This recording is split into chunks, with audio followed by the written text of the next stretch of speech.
C'est bon. C'est comme quand on me regarde, quand on riait comme ça. Je parle alors ou je parle pas? Non, je parle. Ok. Éteignez alors le téléphone. Oui, vous mettez sur. Quoique ici j'ai la Bible, ici. En temps normal, en Israël, on la lapiderait. Lapider la femme? Oui. Je repose la question. Ici c'était là, n'est-ce pas? Ok. Donc, la première question était une femme qui vit avec un homme. Oui. Ils sont divorcés. Ils ont divorcé. Oui. Maintenant, la femme là trouve un autre monsieur. Attends, ils sont divorcés. Oui, divorcée. Femme divorcée. Oui. Ils ont eu des enfants. Divorcée avec le premier mari. Elle repasse ses parents, elle trouve un homme. Oui. Oui. Je croise une personne comme ça. Oui. Et qu'est-ce que la personne te dit? Non, en fait, je croise une personne comme ça qui ne connaît pas la parole. Oui. N'a rien à voir avec la. Oui. Si l'esprit me convainc de lui transmettre le message, oui. Moi je lui dis, sinon je lui ai déjà dit, c'est un cas que je lui ai dit, ma soeur, ta position là, bibliquement, tu n'as que deux choix. Ou tu repars avec le papa ou tu vis comme ça. Ou tu restes comme ça. C'est ce que la Bible dit. Et elle me dit, non, le mariage ne m'a pas épousé. Je lui dis, ok. Qu'est-ce que tu entends par épouser? Oh, ça me malade. Ah, mais là, ils disent qu'ils sont divorcés. S'ils sont divorcés, c'est qu'on l'a épousé. Mais c'est aussi curieux que possible. Vous ne pouvez pas dire, comme il croit que c'est quelqu'un qui disait qu'ils sont séparés. Qui disait ça ici? Si vous êtes séparés, ça veut dire que vous étiez liés. Comment vous étiez liés? Est-ce qu'on arrête une femme en route comme ça, dire, alors, on va faire les enfants? Je lui ai dit la même chose. Elle me dit non. En fait, elle veut justifier son péché, tout simplement. Après avoir expliqué à quelqu'un la façon que Dieu veut. Prenons Jérémie. La Bible va même plus loin pour dire ceci. Si une femme quitte un mari, elle part et devient la femme d'une autre personne. Si elle se sépare, le premier mari ne doit même pas la toucher. Si je sais que il a contaminé tout le pays. C'est ça, non, mon frère? Mon frère me regarde, il rit, ça me dit que c'est la Bible là. Jérémie, chapitre 3. Aider la femme qui a trouvé Jérémie. Après, il va lui chercher. Je pense que tu as trouvé ton mari là-bas. Est-ce que tu vas là-bas? Viens qu'on lui Jérémie 3. Vous y êtes. Dès que vous y êtes, je vous dis. Je suis à Jérémie 3. Le verset 1 seulement. Verset 1. Si un homme renvoie sa femme et qu'elle le quitte pour devenir la femme d'un autre, cet homme retournera-t-il encore vers elle? Le pays lui-même ne serait-il pas souillé? Et toi, tu t'es prostitué à les nombreux amants, et tu reviendras à moi, déclare l'Éternel. Qu'est-ce que tu entends? Qu'est-ce que vous entendez là maintenant? Tu as lu là-bas maintenant. Viens là, viens de ce côté. Déjà? Viens. Tu entends bien? Oui. Maintenant, explique-nous le verset 1. C'est qu'on dit là. Je redis. Oui. Si un homme renvoie sa femme, oui. Elle est ma femme, oui. Je la renvoie, oui. Elle va devenir la femme de quelqu'un d'autre, oui. Bibliquement, tu ne peux plus la reprendre. Ça c'est clair. Il dit, si tu fais ça, qu'est-ce qui se passe? Si je fais ça, c'est tout le pays qui va être souillé. Donc moi je vais vivre dans le péché pour avoir repris ma femme qui s'était remariée à elle. Bien sûr. Elle vit le péché automatiquement, parce que c'est elle, mais c'est l'homme qui a blâmé là. Tu vois, mais le l'acte, on dit, aide-la, parce que l'acte. Il y a trop de commentaires. Mais achetez une petite Bible alors dans le temps. Non, pas une petite Bible, mais avec ça, je comprends. Et tu vas d'abord t'habituer, tu dois savoir que Jérémie, c'est dans les prophètes, et les prophètes, c'est dans tes zones. Alors, on dit le pays, lui-même sera souillé par cet acte. Et la Bible appelle même ça la prostitution. La prostitution. Ah, prenons Romains chapitre 7, maintenant lisons quelque chose. Romains, Matthieu, Marc, Luc, Jean, Actes des apôtres, puis Romains chapitre 7, les trois premiers versets. Attends d'abord, et quelqu'un se retrouve.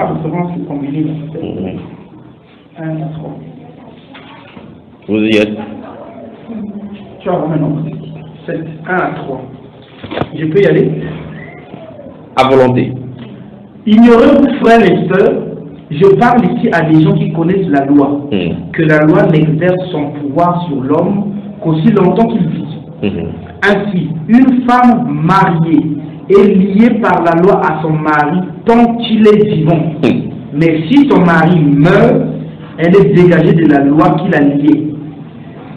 Si donc elle devient la femme d'un autre homme du vivant de son mari, elle sera considérée comme adultère. Vous avez entendu cela? Maintenant, regardez-moi très attentivement dans les yeux.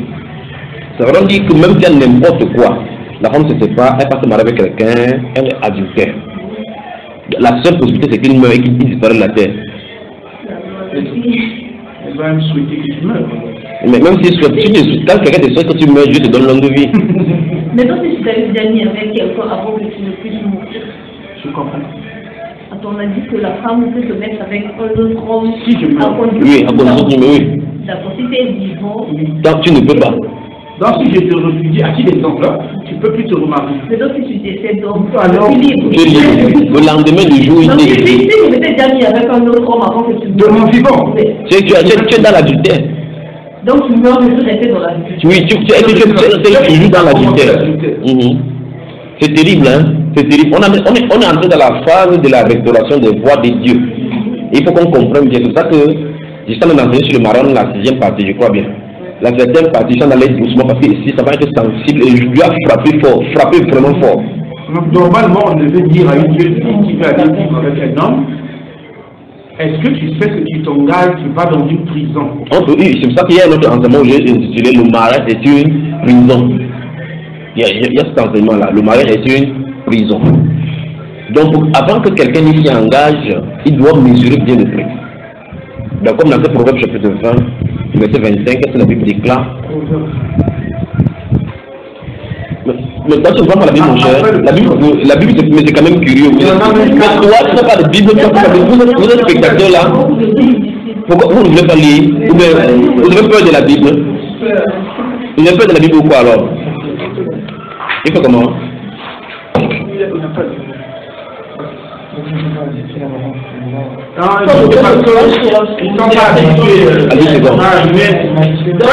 Oui. Côté réel, Barça. Oui. Vous maîtrisez tous les. Les championnats depuis 1900. En tout cas, on a brossé aujourd'hui, dans la première partie de la journée, on a brossé aujourd'hui Novalex, ou c'est Nova TV aussi qui est là. Et tous les choses que vous pouvez faire, c'est entre vos mains. Demain matin, je rentre dans mon pays via Brazzaville, et là, c'est entre vos mains. Le Dieu du ciel qui m'a envoyé ici, c'est que je vous ai dit ce qu'il fallait dire. Ok. J'ai dit quel livre déjà? Proverbe chapitre 20, le verset 25. Proverbe 25. Oui. Alors, je crois que vous êtes entré avec un de ces trucs, si vous n'êtes pas revenir avec cela. Ça te Proverbe, à quoi tu sors? Oh, il y a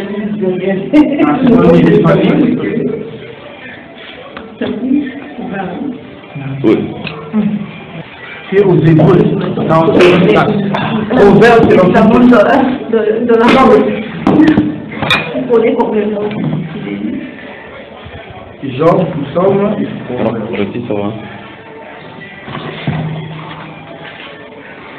Celui-là, il veut garer les choses qui chantent là, seulement ici, il veut garer.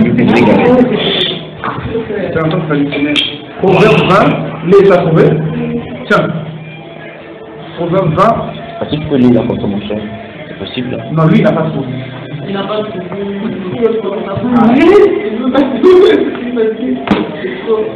tu peux pas lire avec ça, c'est vraiment petit. Maintenant, le verset 25, ça c'est le verset 25 dit. Le verset 25 dit, c'est un piège pour l'homme que de prendre à la légère un engagement envers Dieu et de ne réfléchir qu'après avoir fait des vœux. Vous entendez ça? Encore? C'est un piège pour l'homme que de prendre à la légère un engagement envers Dieu et de ne réfléchir qu'après avoir fait des vœux. Maintenant, lis un peu dans ta version, tu vois. C'est un piège pour l'homme de crier. Oui. Ceci est sacré et après le vœu de réfléchir. Qu'est-ce que de crier comment? Bon, c'est catholique là, maintenant, vous avez su. Comment je sais un piège pour l'homme de crier? Ah! Oui, lisons là-bas. C'est un piège pour l'homme que de prendre à la légère un engagement tactique. Oui. Et de ne réfléchir qu'après avoir fait un bout. Vous voyez? Maintenant, ouvrons Malachie au chapitre 2. Malachie, c'est avant Matthieu. Le livre où on parle de la dîme là, où on appelle dîme. Et les pasteurs connaissent la Malachie, tu connais ça non?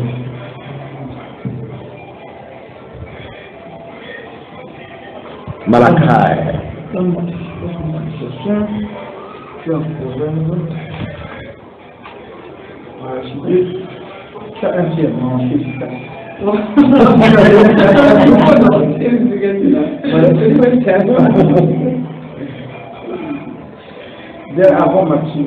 Avant Matthieu. Malachie chapitre 2, on va lire les versets 14 puis le verset 16. Malachie 2, 14 et 16. Oui. Ok. Et vous dites, bon, je prends le 13 pour avoir une idée. Hein. Voici, ce sont les paroles de prophétie. Même si tu parles au 14, tu parles au 16, c'est différentes prophéties qui sont dites là-bas. Et vous dites, pourquoi? Parce que l'Éternel a été témoin entre toi et la femme de ta jeunesse que tu as trahi. Vous entendez ça? On dit qui est témoin d'un Dieu mariage. Quand tu prends une femme qui est témoin, l'Éternel. Et là, dans Proverbe 20, il dit que c'est un piège pour l'homme de prendre un engagement devant Dieu. Vous voyez, prendre l'engagement vis-à-vis de Dieu et ne réfléchir après avoir fait cet engagement-là. Et ici, il dit que l'Éternel a été témoin entre toi et ta femme à la jeunesse à laquelle tu as trahi. Continuons. Donc, verset 16.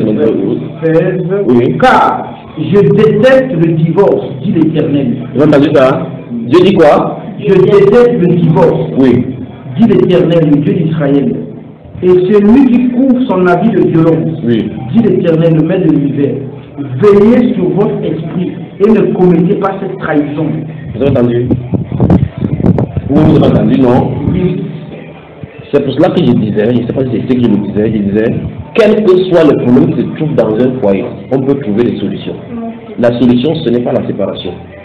La solution, la séparation veut dire, où vous êtes tourné, vous avez dit, je ne peux pas respecter ces institutions-là, fous-moi le camp. C'est ce que vous venez de dire. Donc il dit bien, quel qu'en soit ce qui puisse arriver, quel qu'en soit le niveau que ça puisse être, vous ne devez pas penser à la séparation. Vous entendez? Posez des questions. Donc si une femme ou bien un homme veut vivre dans la liberté ou le libertinage, ce que tu fais c'est, tu restes tranquille sans t'engager. Et là, tu essaies de fermer, acheter une cadenas, tu fermes ta culotte avec. Parce que ta culotte ne bouge. Si tu sais que ta culotte va bouger, tu dois te chercher une femme ou bien un homme. C'est ça non?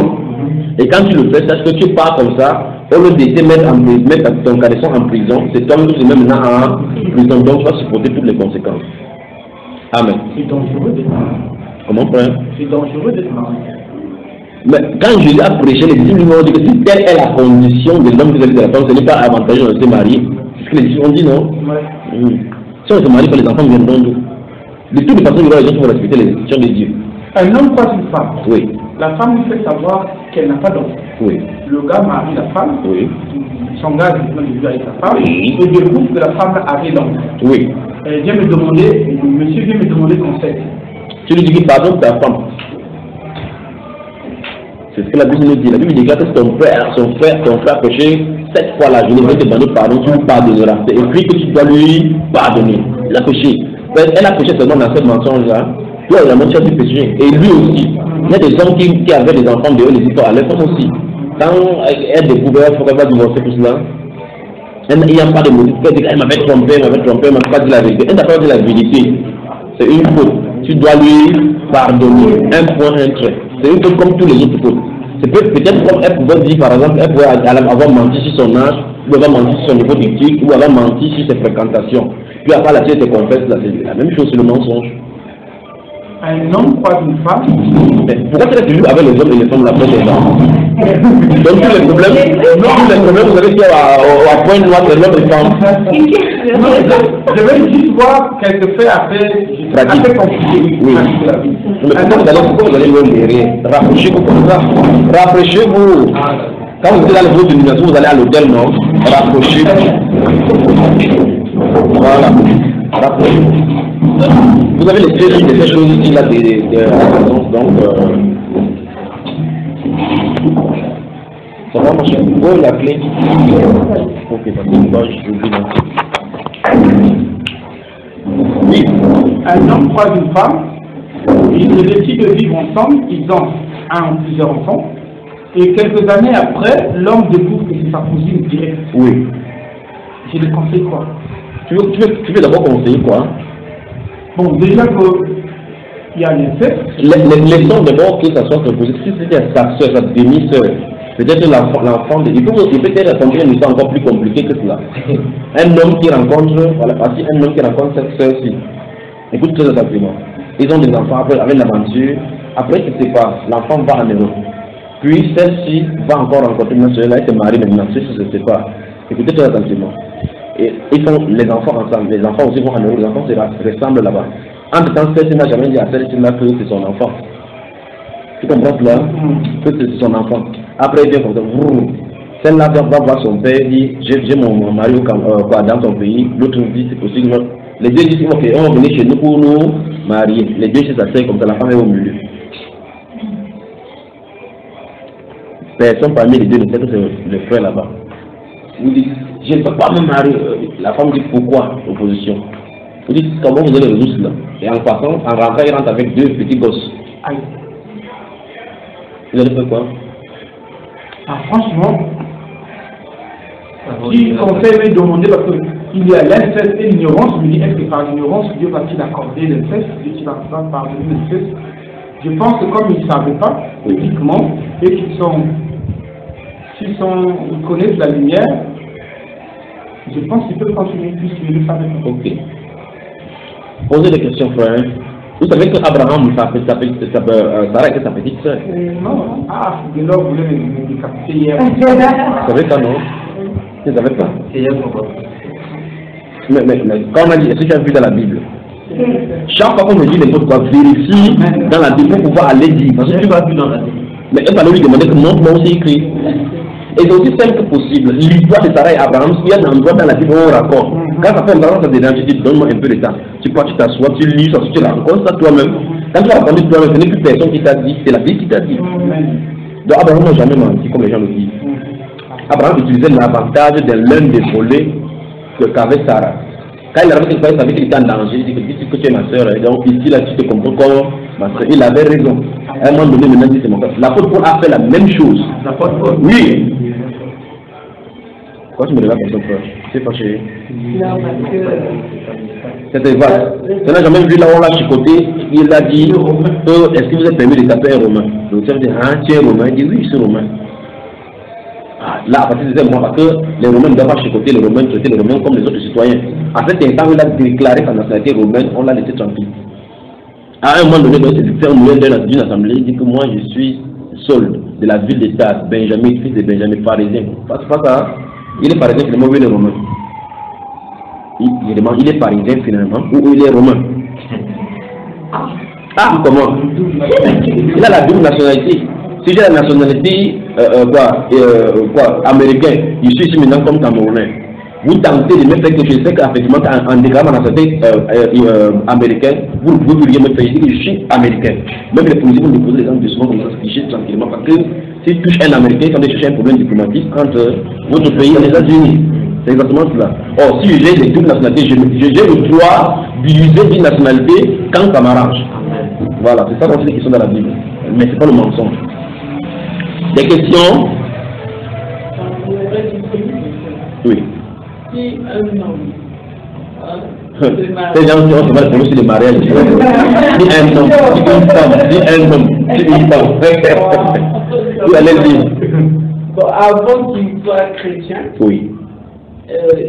Il est divorcé avec sa femme. Oui. Il a trouvé une autre femme. Oui. Et après, il devient chrétien. Oui. Qu'est-ce qu'il peut faire? Il est dans la droiture ou... Il n'est pas dans la droiture parce qu'il est divorcé. Il n'y a pas le divorce des chrétiens, il n'y a pas le divorce du mondain. Divorce, c'est divorce. Dieu a dit qu'il est le divorce. Point final. Mais avec cette deuxième femme, il devient chrétien. Non, c'est pas cela. C'est pas une deuxième femme. Il a sa femme qu'il a laissée quelque part. C'est pour ça que les gens auront des comptes à rendre à Dieu grave. Il y a de quoi Dieu doit susciter les gens pour pouvoir restaurer ces choses-ci. Parce que beaucoup de personnes vous dites divorcent parce que vous voyez que elles ne sont plus dans les mêmes maisons. Il y a des gens qui sont dans les mêmes maisons mais ils sont divorcés devant Dieu. Dans les mêmes maisons, sous le même toit, ils sont divorcés.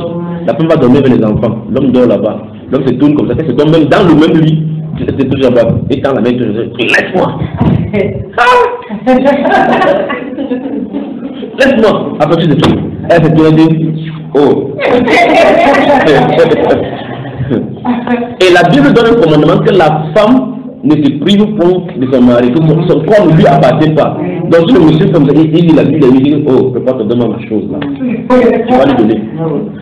C'est ça, non, après débat. C'est un droit divin. Ah, un droit divin. D'accord là. Alors, il y a beaucoup de choses à dire. Mais le problème, c'est ceci. Vous aimez les choses comme ça, quand toutes les choses comme ça. Quand il dit poser autre question, là, vous allez rester silencieux comme la tombe. Bon, maintenant, j'ai dit ceci. Lorsque le monde s'est vautré dans le boubier comme ça, c'est pour cela que Dieu a suscité une sainte postérité, appelée la postérité d'Abraham, ou encore plus simplement, les chrétiens. Pour qu'en vertu de l'onction qu'ils reçoivent pour pouvoir obéir à la loi de Dieu automatiquement, et puis montrer à la lumière du monde que voici comment on doit vivre ce que Dieu veut. Malheureusement, les mêmes choses qu'on reproche aux païens, les chrétiens ont cela. Et bien plus grave, la confusion se trouve en plein dans leur milieu. Pourquoi? Parce qu'on se trouve en plein dans Babylone. En plein dans Babylone. Il y a des gens qui reprochent à leur mari que tu ne m'as pas marié parce que tu n'es pas venu me doter. L'autre dit que tu ne m'as pas marié parce qu'on ne m'a pas encore marié à l'église.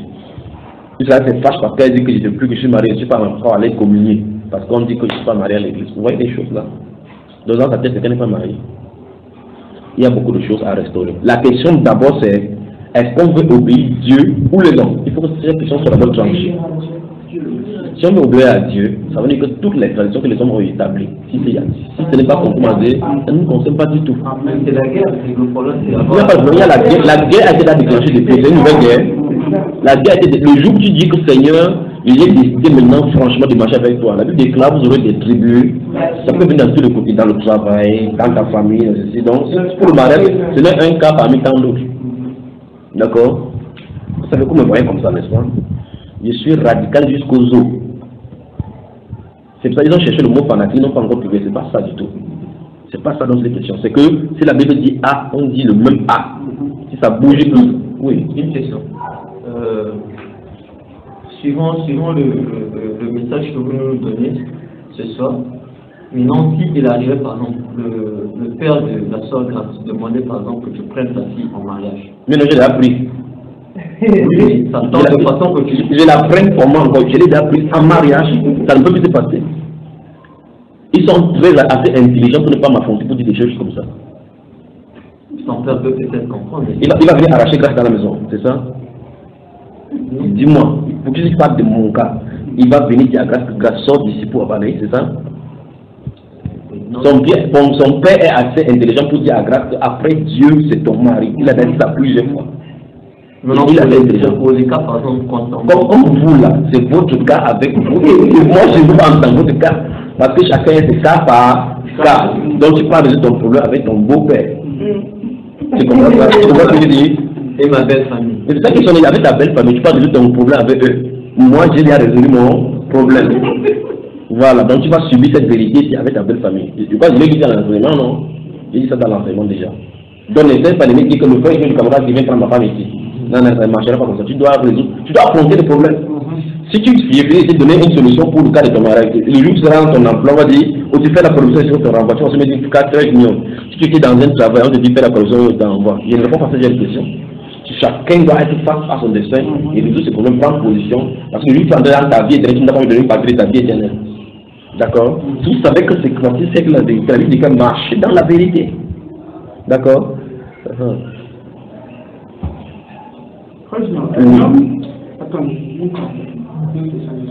Un homme vit avec une femme. Toujours.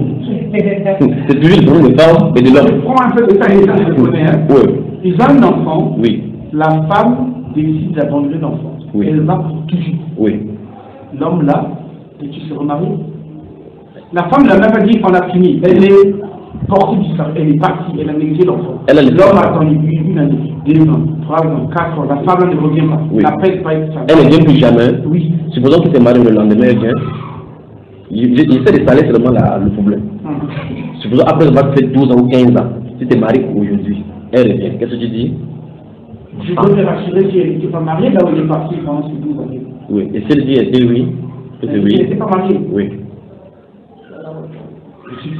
Tu vas pas me répondre, c'est ta femme qui a été. Non, je suis attentivement. Si elle était partie, elle n'a pas touché, aucun homme ne l'a touché. Je la garde. Avec l'autre que tu as pris. Je viens de marier. Oui, tu fais comment? Déjà. Donc, entre vous deux, donc, qui a un premier adultère? C'est moi.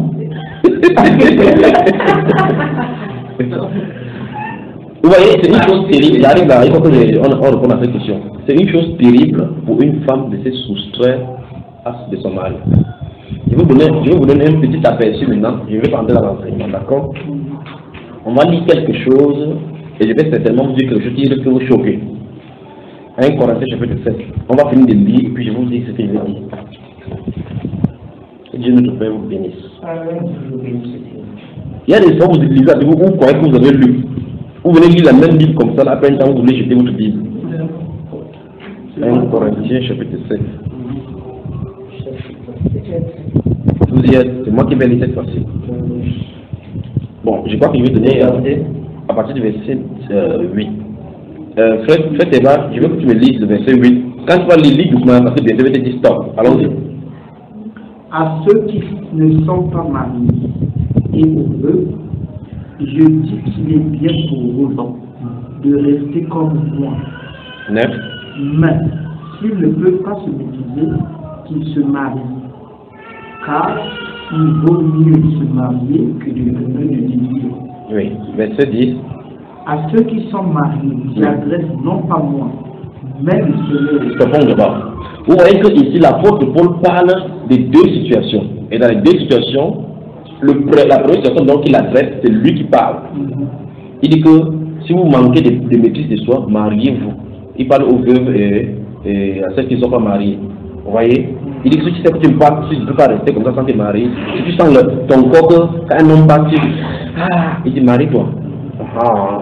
Maintenant, le verset 10 dit qu'il ordonne par angelos, il prescrit, puis il précise que ici il ne s'agit pas de lui, mais le Seigneur. Donc c'est un commandement. Attends, c'est un commandement. Je veux qu'on lise ça ensemble. Allons-y. Verset 10 encore. À ceux qui sont mariés, oui, j'adresse non pas moi, mais le Seigneur cette instruction. Oui. 2 points. Oui. Que la femme ne se sépare pas de son mari. Stop là-bas. Je ne sais pas si dans ta Bible, le verset souvent on commence par une parenthèse. Non. Livre, oui. Si. C'est vers le. Non. Moi, je pas ok, écoutez, moi je sais pourquoi je suis en différence. Vous avez différentes versions. C'est pour ça que j'ai fait stop. Sinon on devait lire, vous expliquer ce qui se passe. Maintenant, remarquez bien, vous avez vu le haut verset 11, ça commence par si. Et normalement, comme tu n'as pas de parenthèse, ceux qui ont des parenthèses, ça va finir par son mari. Oui, n'est-ce pas? Oui. Ok, donc, ça veut dire qu'on a mis quelque chose entre parenthèses, n'est-ce pas? Oui. Écoutez très attentivement, sinon on n'est pas mis saisi. Ce qu'on a mis entre parenthèses, ne lisez pas. D'accord? Vous allez lire dans le verset 10 et puis vous lisez la dernière partie qui est hors de la parenthèse. Allons-y.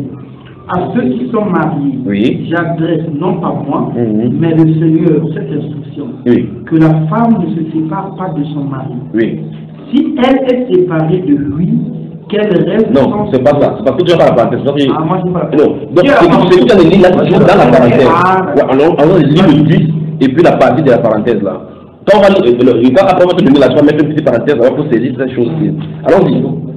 À ceux qui sont mariés, oui, j'ordonne, non pas moi, mais le Seigneur, que la femme ne se sépare point de son mari. Donc, vous voyez cette phrase-là que, à ceux qui sont mariés, le Seigneur ordonne que quoi? Que la femme ne se sépare point. Point, ça veut dire quoi? Jamais.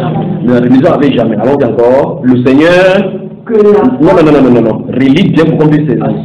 À ceux qui sont mariés, le Seigneur ordonne que la femme ne se sépare jamais de son mari. C'est un commandement. Vous avez suivi ce que votre Bible dit en Amen. Maintenant, lisez maintenant la suite hors de la parenthèse. Allons-y. Et que le mari ne répudie point jamais sa femme. Amen. Maintenant, ça va choquer là. Vous êtes prêts?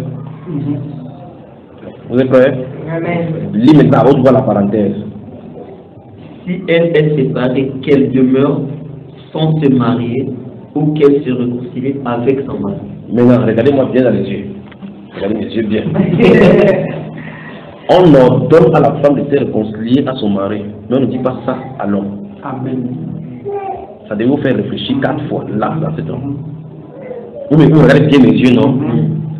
On dit que si elle est séparée, elle n'a que 2 alternatives. Elle, pas lui. Et regardez, je vais suivre attentivement. Ça, c'est choquant. Et c'est le commandement que tu as donné ici. On devrait résoudre, comme on dit, on devrait résoudre à égalité.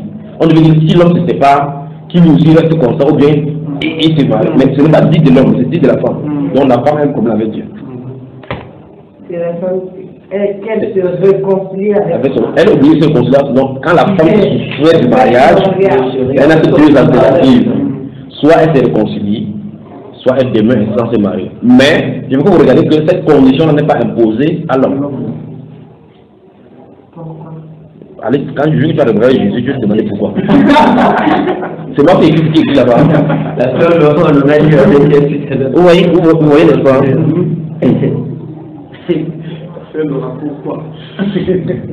Cette chose se trouve dans la dimension de l'époux Christ. Ces choses se trouvent dans les dimensions de l'époux Christ. Parce que dans les normes les plus normalisées normalement, la femme n'a pas le droit au divorce. Donc pour une femme d'aventurer, pour dire je ne me sépare de toi, c'est grave.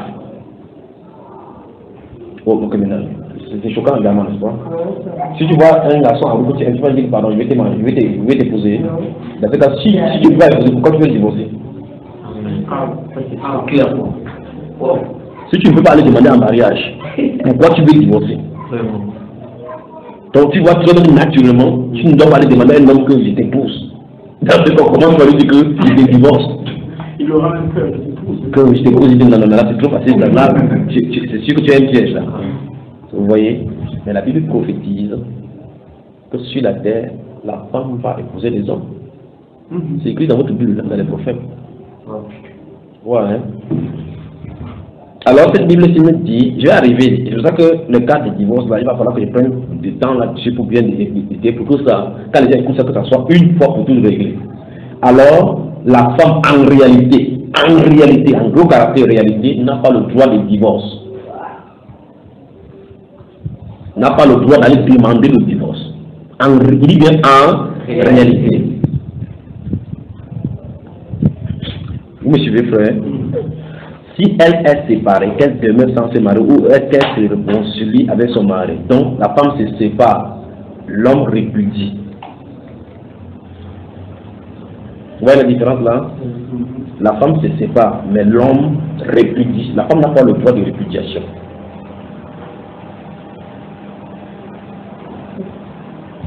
Mais ici, c'est écrit, le mari ne répudie point. Lis le verset 11 là, après la parenthèse. C'est que le mari ne répudie. Je vais dire la personne qui peut répudier ou qui ne doit pas répudier, c'est l'homme. La femme n'a pas autorité. Vous comprenez ce que je dis? Je suis attentivement. On ne dit pas que la femme ne répudie point son mari, parce que la femme n'a pas le droit de répudier. Oui. C'est le mari qui répudie. Le mari également. On dit non, le mari, il a le droit de le répudier, entre parenthèses, mais on lui dit, il n'exerce pas ce droit-là. Mais tu comprends, non? Lui, il peut répudier, mais la femme, non. Mais on lui défend d'exercer ce droit-là. Matthieu, je peux dire 19. Comment? Matthieu 19.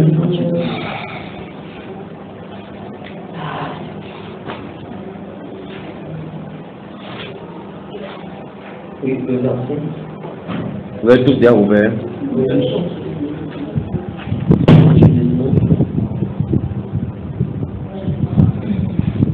Vous êtes là déjà? Oui. Je vais lire Veillez surveiller. Veillez surveiller. Je vais vous donner. Ne sois pas pressé. Le capitaine dit, ça dit que ça, vous êtes prêts maintenant. Je vais l'appeler le verset 1. Lorsque Jésus-Christ achevait ses discours, il quitta la Galilée, alla dans le territoire de la Judée, au-delà du Jourdain. Tout le monde dit, n'est-ce pas? Oui. Une grande foule le suivit et là, il guérit les malades. Écoutez très attentivement maintenant. Les pharisiens l'abordaient et dirent, pour le prouver, est-il permis à un homme de répudier sa femme pour un motif quelconque? Ça, c'est la question moderne, n'est-ce pas? C'est la question que les débats tournent de tout, comme ça, pour me poser encore. Jésus a répondu directement en renvoyant au commencement. Il répondit, n'avez-vous pas lu que le Créateur, au commencement, fit l'homme et la femme? Cette seule phrase, l'homme et la femme, ça se pose, il veut dire par là que le Créateur, dès le départ, a voulu que l'homme soit avec la femme. Parce que à la création, il a dit qu'il n'est pas bon que l'homme soit seul. Je lui ferai une aide semblable. Remarquez que Dieu a dit c'est lui qui va faire une aide semblable à l'homme. Alors la femme, normalement, qu'un homme trouve qui est vraiment la femme, qui est sa femme, est la vraie, la Bible appelle ça un don de l'Éternel. Et donc, quand tu trouves dans le don de l'Éternel, comment tu peux refuser le don de l'Éternel et t'en sortir devant Dieu? Comment? Salomon a eu 1000 femmes, mais parmi toutes les femmes, il n'y avait même pas une. Sa vraie femme dedans. Parmi, comment ça? Mais la femme éthiopienne. C'est celle-là que tu as choisi pour lui comme femme. Parce que c'est avec la femme éthiopienne qu'il a eu à passer. Mais même s'il avait fait 6 mois, quand tu fais 10 mois avec une femme, ça suppose que c'est sa femme titulaire. Si c'est quand dans le monde fait l'anniversaire, qui vient danser le solo avec la scène, on dit que c'est la titulaire là-bas. Pourquoi c'est comme ça que le monde faisait? Posez la question, vous dites quoi? Non, la question que il a eu aussi des continuations. Oui. Donc ça, il parle de sa femme. Elle parle de l'église, ça n'a rien à voir avec sa femme. Mais pourquoi parmi ces femmes, comment il a reconnu qu'il y a des femmes? Bonne question. C'est pour ça que Dieu lui a donné, il fallait la sagesse pour savoir qu'il n'y a pas une femme parmi. Dieu a dû lui donner un don que personne n'a pour pouvoir savoir qu'ici il n'y a pas de femme. Mais c'est pas moi qui dis, c'est lui qui dit dans la Bible. Alors là-bas, il y a la matière. Vous me regardez comme si c'était moi qui avais écrit cela. Quand je parle que je crois que c'est moi qui suis des Ecclésiastes. C'est un point de problème là, vous trouvez Ecclésiastes maintenant. Vous trouvez Proverbe, quoi, Psaume, après le Psaume, vous avez dans Proverbe, après Proverbe, vous trouvez Ecclésiastes. Chapitre 7 d'Ecclésiastes.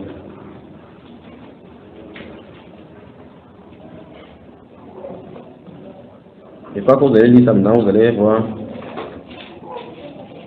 Où vous êtes? Chapitre 7 d'Ecclésiastes. Je ne sais pas si je cherche là-bas, mon frère. Ouvre d'abord les psaumes prioritairement. C'est les psaumes. Quand tu ouvres les psaumes, après tu vas trouver Ecclésiastes. Alors, frère Théba, lis le verset 25 d'abord, dans ta version, je suis. Écoutez tes enseignements. À haute voix, frère. Verset 25. Oui.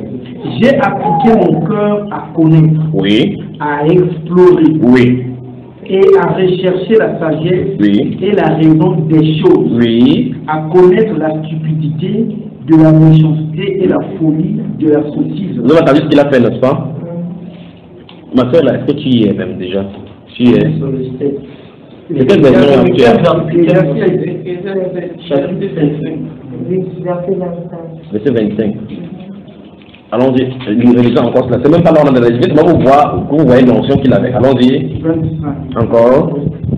J'ai appliqué mon cœur à connaître, à explorer et à rechercher la sagesse et la raison des choses, à connaître la stupidité de la méchanceté et la folie de la sottise. Écoutez ça, vous avez vu comment il a examiné. Il a fait les recherches scientifiques dans tous les domaines. Maintenant, regardez très bien la conclusion. Vous savez quand on fait des recherches, après on publie ces recherches. Il a fait ses recherches dans le revue scientifique de Dieu. Il a publié ses recherches. Suivez l'histoire dans verset 26.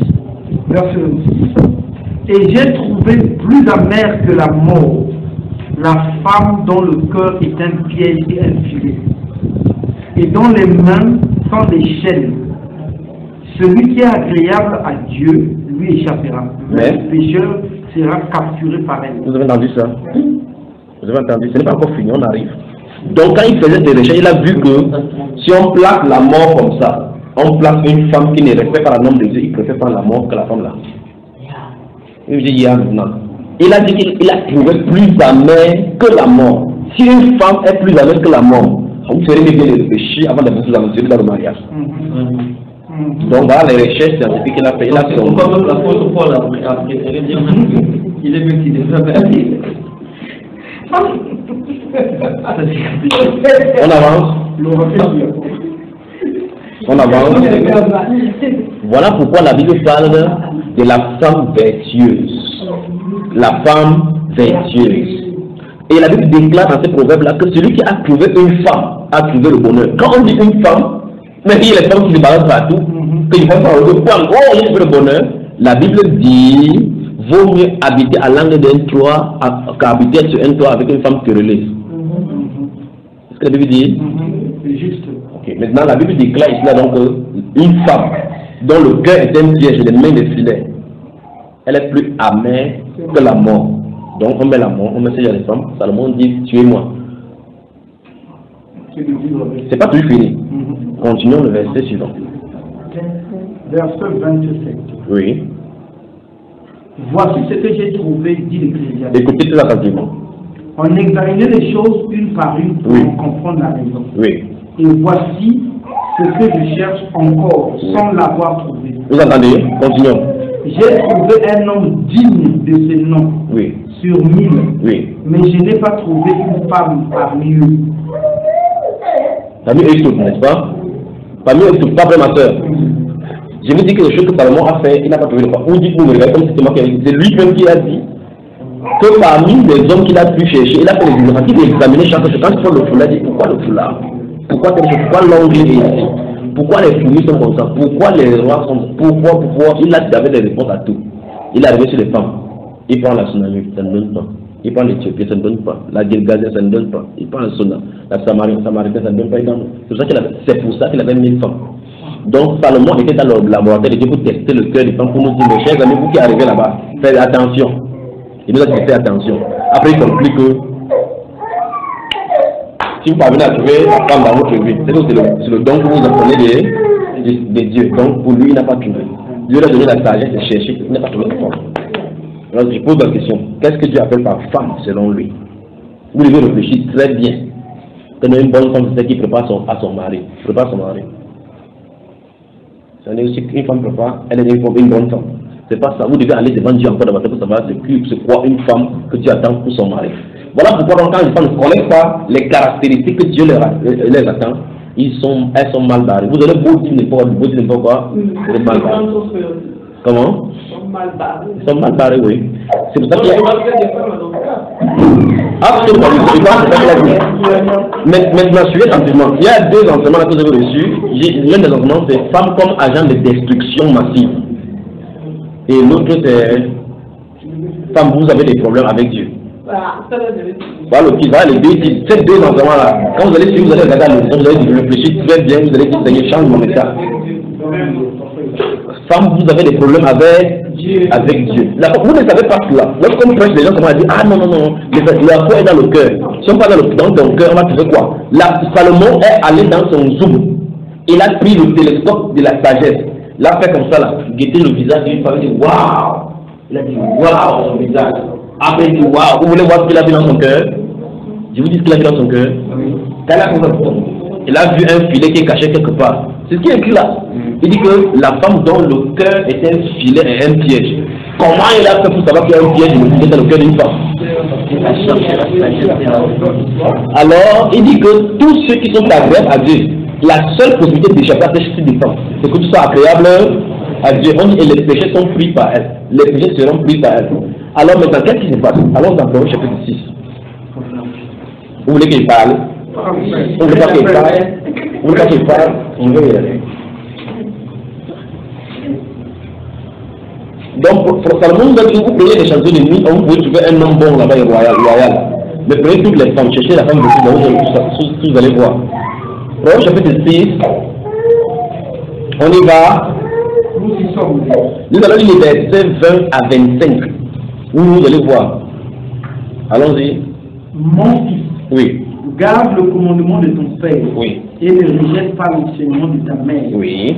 Lis-les constamment sur ton cœur. Oui. Attache-les à ton pied. Oui. Ils te dirigeront dans ta marche. Mhm. Ils te garderont dans ton lit. Oui. Ils te parleront dans ton réveil. Oui. À ton réveil. Oui. En effet, le commandement est une lampe et l'enseignement une lumière. Vous entendez ça? Ou bien pourquoi si on ne vous enseigne pas ce qui est vrai, vous êtes dans les ténèbres? Amen. Continuons. Et les avertissements de l'instruction sont le chemin de la vie. Oui. Ils te préserveront de la femme mauvaise. Donc, vous voyez que le problème de l'homme d'abord sur la tête, d'abord c'est quoi? On dit tous ces enseignements là, mais d'abord quoi? C'est d'abord un, vous êtes préservé de qui? La femme mauvaise. Dans l'autre version, on dit la femme corrompue. De la non. Vous voyez, les femmes marchent là, si tu dis que tu es une femme corrompue, elle va dire, ah moi, non, je vais à l'église, chanter à la chorale, mais tu veux te le caresser, alors on dit. Des flatteries et l'inconnu. Oui. Ne convoite pas sa beauté. Vous entendez? Donc quand une femme est déjà belle, elle a un problème d'abord pour commencer. Donc, vous vous dites, ah ça, c'est qui là-bas? Oui. Ne convoite pas sa beauté dans ton cœur. Oui. Ne te laisse pas prendre par ces œillades. Les œillades, ou bien les... J'aime ce mot-là, œillades. Montre-moi les œillades. Paupières. Tu fais la paupière de ta femme, mon cher. Ah, les œillades. Vous voyez pourquoi ils mettent des choses là-dessus, non? Donc le temps le fond, ne sachant pas ce qui est lui dans la Bible. Salomon dit clairement que plus tard, ils vont mettre des choses sur les œillades là pour te séduire. Donc le but de mettre ça, c'est la séduction.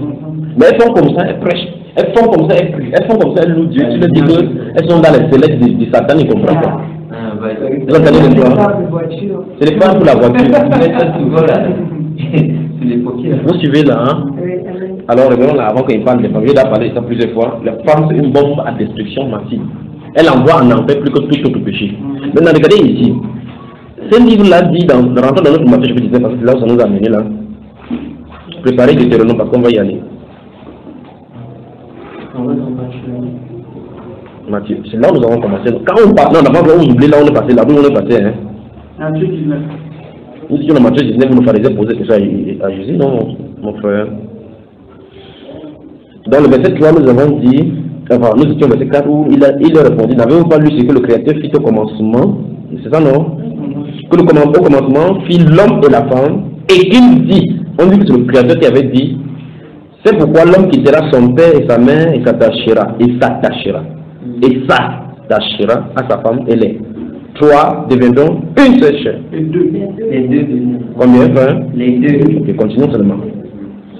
Ainsi, ils ne sont plus deux, mais ils sont une seule chair. Plus conclu Que l'homme donc ne se sépare pas ce que Dieu a acheté. Plusieurs choses sont dites ici.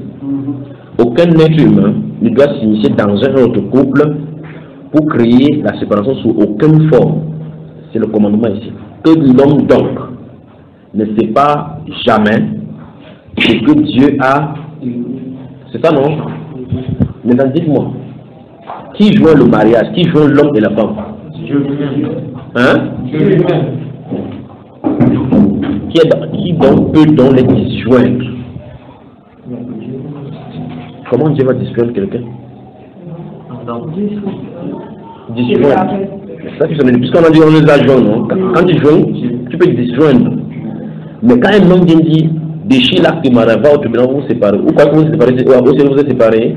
C'est pour cela que quand vous allez au tribunal, vous faites vos choses, vous dites que vous êtes divorcé, ou je suis libre maintenant. Vous êtes libre à l'égard de la loi humaine. Devant Dieu, vous êtes marié. Parce que ce n'est pas l'acte de mariage qui fait de vous des mariés.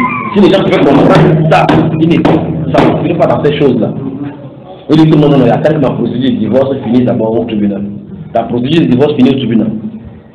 Aucune procédure n'est lancée ou c'est contre toi.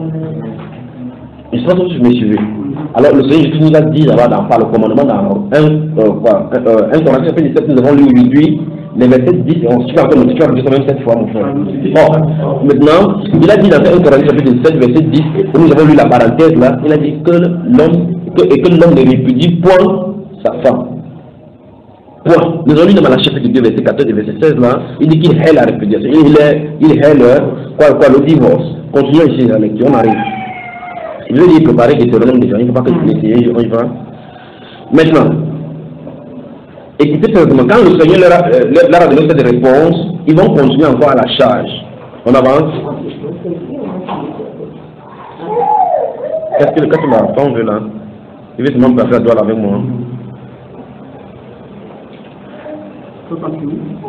On avance maintenant. Nous sommes au niveau où il a conclu son discours parce que l'homme ne sait pas ce que Dieu a dit. Maintenant, ils avancent encore en posant la question. Toute votre attention. Il avance encore. Souvenez-vous, la première question que vous avez été: est-il permis pour un motif quelconque de répudier sa femme? La réponse devait être soit oui à la fin, soit Jésus leur a donné directement la réponse. Normalement. Cette réponse, Jésus veut dire qu'il n'y a pas de motif que l'homme répudie sa femme parce qu'en réalité, il ne doit pas répudier parce que c'est Dieu qui les a joints. C'est la réponse la plus difficile. Il continue encore en charge, il revient en charge suivante. On va faire ces choses-ci. Matthieu chapitre 19. Matthieu chapitre 19. C'est maintenant, on a fini la finale, on va commencer là maintenant. Que Dieu bénisse ici. Matthieu chapitre 19. Nous sommes au verset 7 maintenant. Oui. Pourquoi donc lui dit-il, lui qui a mis pour les pharisiens, il l'a mis pour les pharisiens, lui dit-il, Moïse a-t-il prescrit de donner à la femme une lettre de divorce et de la répudier? Enfin, ça c'est clair qu'ils avaient des problèmes à ce niveau-là. Ils devraient poser des questions normalement comme on a vu ici. Maintenant, vous voyez que même cette phrase-ci montre clairement que la femme ne donnait pas la lettre de divorce à son mari. La loi donnait au mari le droit de répudier sa femme. Alors dans le regardez ceci, alors dans Deutéronome, je crois que je vous ai dit ça aujourd'hui, Deutéronome au chapitre 22. Bien. Allons au chapitre 24 d'abord. Vous disait, il y a égalité entre l'homme et la femme, continuez toujours comme ça. On y va. Chapitre 24, vous y êtes d'abord. Prenons à partir du verset 1. Écoutez très attentivement, frère, lis-toi dans ta version là. Lorsqu'un homme a pris et épousé une femme qui viendrait à ne plus trouver grâce à ses yeux, parce qu'il a découvert en elle quelque chose de honteux, il écrit pour elle une lettre de divorce et, après la lui avoir remise, la renvoie de chez lui. Elle sort alors de chez lui, s'en va et peut devenir la femme d'un autre homme. Vous avez entendu? Continuons. Supposons que ce dernier homme la prenne en haine, écrit pour elle une lettre de divorce. Donc elle a 2 lettres dans sa main maintenant. Et après la lui avoir remise, la renvoie de chez lui, ou bien que le dernier homme qu'il a pris pour une femme vienne à mourir, alors le premier mari qui l'avait renvoyé ne pourra pas la reprendre pour femme, après qu'elle a ainsi été rendue impure. Vous avez entendu ça? Vous avez entendu? Mais je veux que vous gardiez ici à l'esprit. On dit lorsqu'on lui donne on lui donne la lettre, elle pourra se marier. Mais dans ce mariage-là, elle est impure.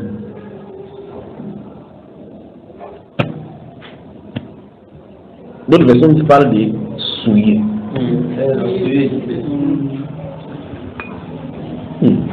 C'est pour cela que nous avons lu aujourd'hui dans Jérémie chapitre 3 que si un homme répudie sa femme, elle sort de la maison de son mari, comme on l'a lu là, oui, Jérémie chapitre 3, verset 1 qu'on a commencé aujourd'hui, et qu'elle connaît un homme, est-ce qu'on dit, la question qu'on a posée c'est, est-ce qu'elle pourra, le premier on pourra la reprendre, tout le pays ne sera pas souillé à cause de cet acte? C'est une abomination. C'est que les gens ne comprennent plutôt seulement pas la pensée de Dieu derrière quelque chose. On trouve ça naturel de commettre le péché. On trouve ça très bon de commettre le péché. On met les pensées sociologiques là-dedans. On croit que c'est ça le problème. Il faut que chacun comprenne quelle est la volonté de Dieu.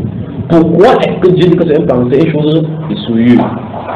Vous avez vu ça, n'est-ce pas? Maintenant, regardez bien. C'est ce verset-ci que les Juifs, devant Jésus, disaient que, ok, explique-nous toi, pourquoi Moïse a donc permis qu'un homme puisse donner une lettre de divorce. Parce que là, le motif c'est que, c'est vrai que vous êtes des femmes et des hommes ici, et disent, vous avez dit que moi je suis trop bizarre. Oh, mais de toute façon là-bas, on a dit que s'il vient à ne pas trouver grâce à ses yeux, parce qu'il a découvert quelque chose, vous comprenez ça, frère?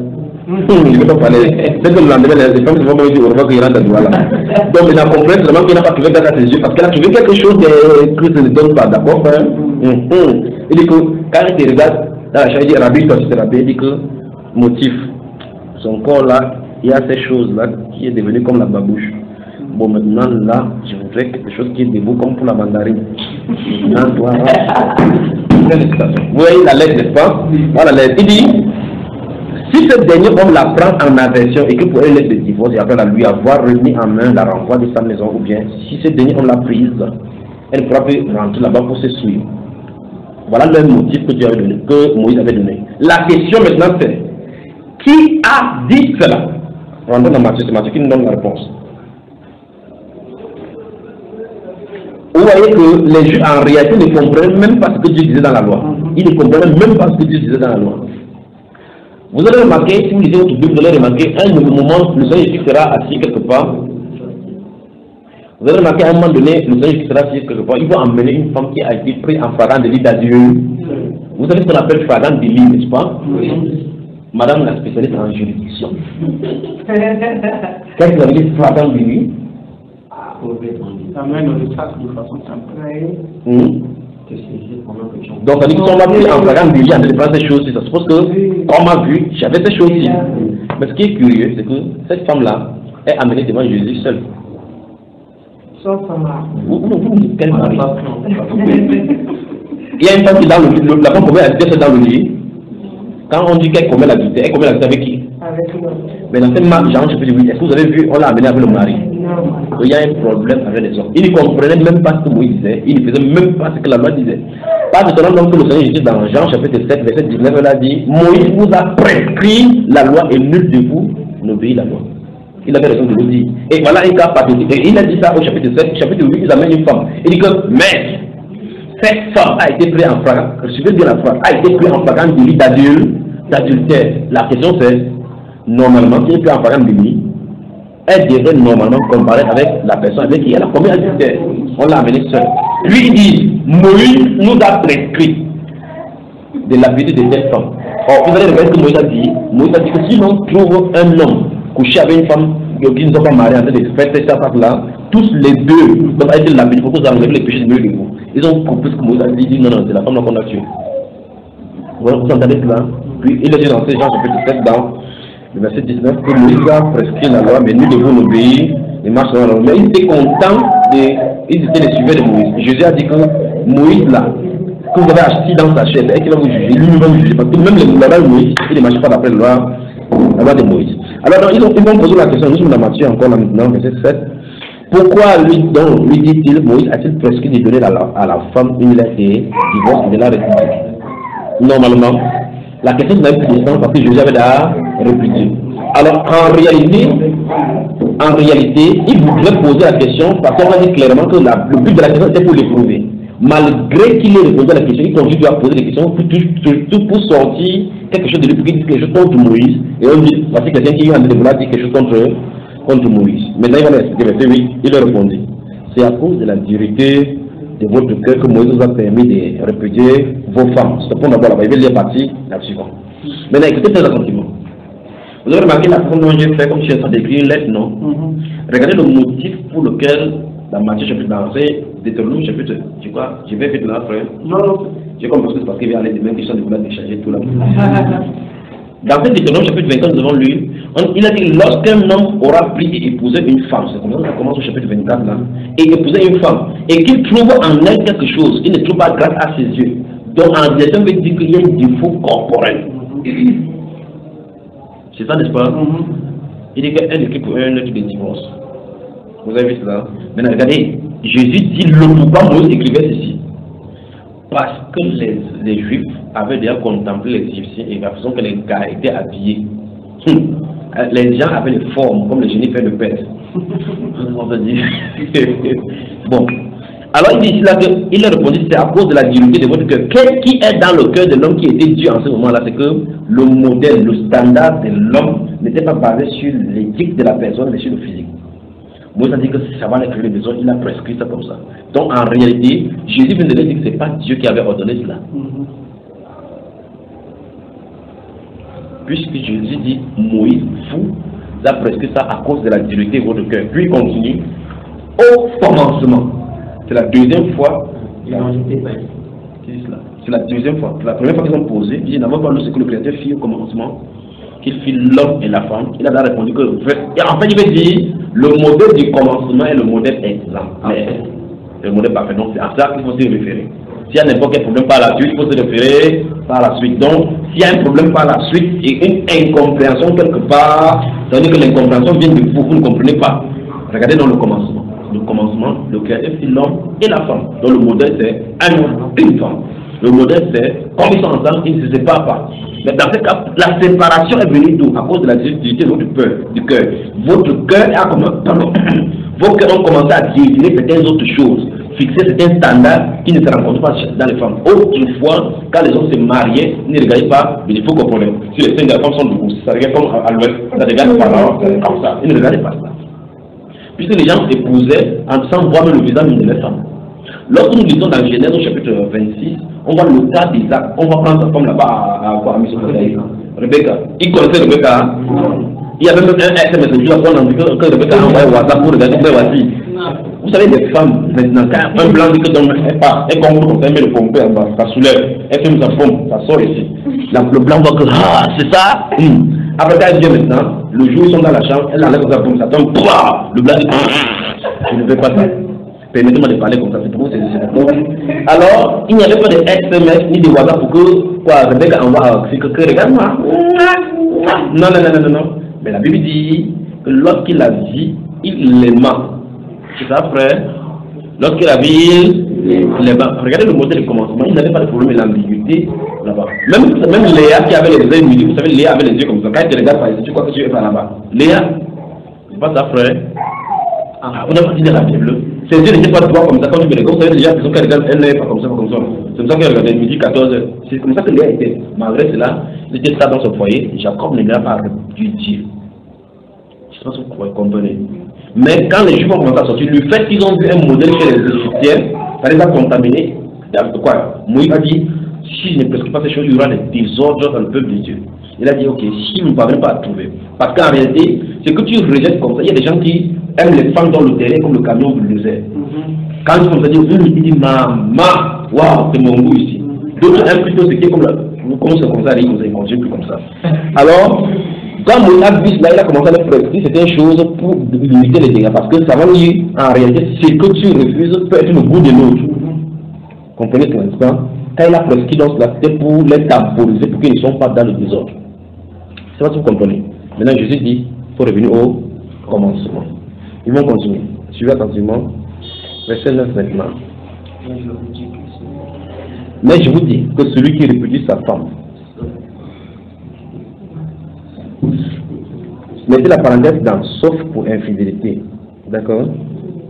Mettez sauf pour infidélité entre parenthèses. Je vais dire tout à fait sans liste là. Je vais revenir les jours.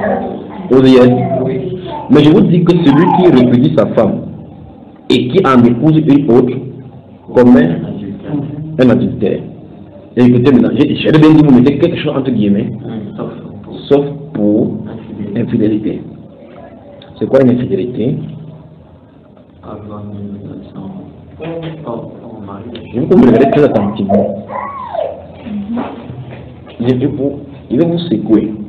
Et quand il vous secoue, vous savez comment on secoue les manguiers là. Il va vous secouer, puis je vais partir. Écoutez très attentivement. Il a répondu, c'est à cause de la défense. On a dans l'islam, verset 10, verset 9 maintenant. Mais je vous dis que celui qui répudie sa femme, il bien dit sauf pour infidélité, mettez l'infidélité du côté. Et qui en épouse une autre, commet qui commet un adultère. Non. Parce qu'il a fait quoi? Parce qu'il a répudie sa femme. Oui, il a pris une autre femme à la maison. Mais à condition que ça ne soit pas dans le cas des. Donc, s'il y a infidélité, écoutez, je vais parler que il faut que vous soyez d'abord au même rythme avant qu'elle avance. Donc, s'il y a infidélité, il répudie sa femme, il épouse une autre, il est dans l'adultère. Non. C'est quoi l'infidélité?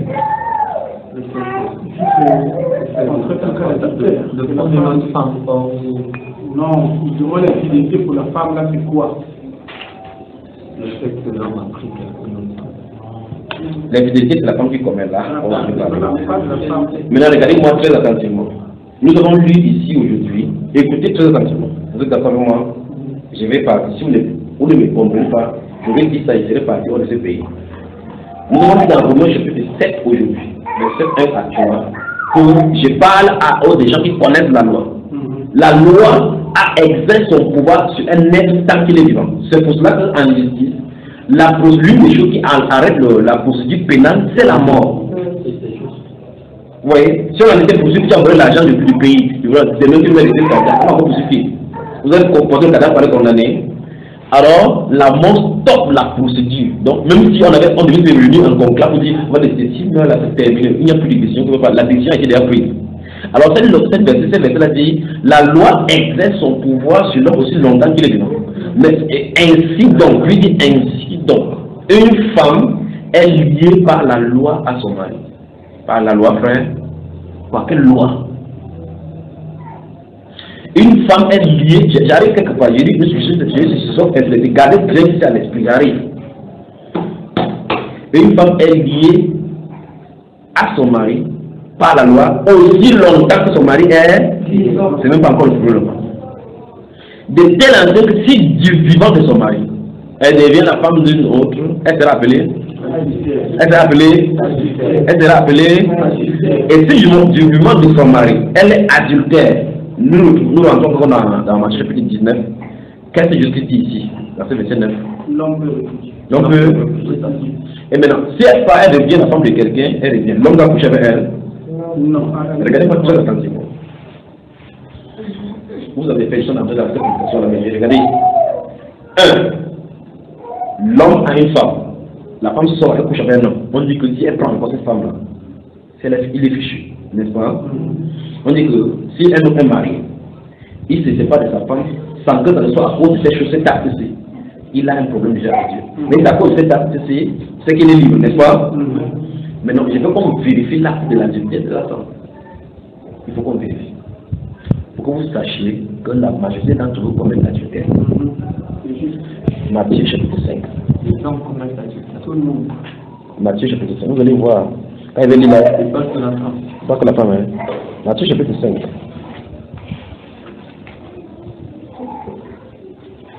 Si à tout moment, vous ne voulez pas que j'avance, je vais m'arrêter là. Matthieu chapitre 5. Vous êtes